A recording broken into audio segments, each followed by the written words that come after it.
важен матч много, особено предвид нашите амбиции за Final Four.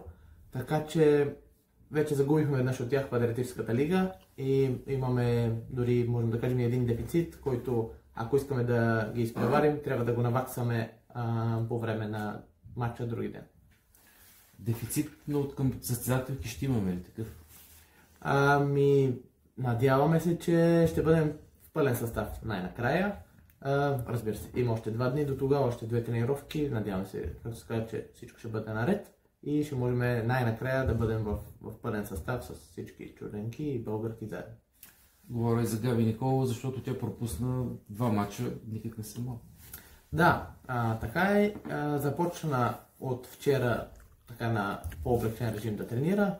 Днес ще се включи с отбора, да видим до каква степен ще може да издържи тренировката. Надяваме се, както се казва, днес до почти цялата да изкара, утре да направи една пълноценна тренировка и други ден да бъде на разположение.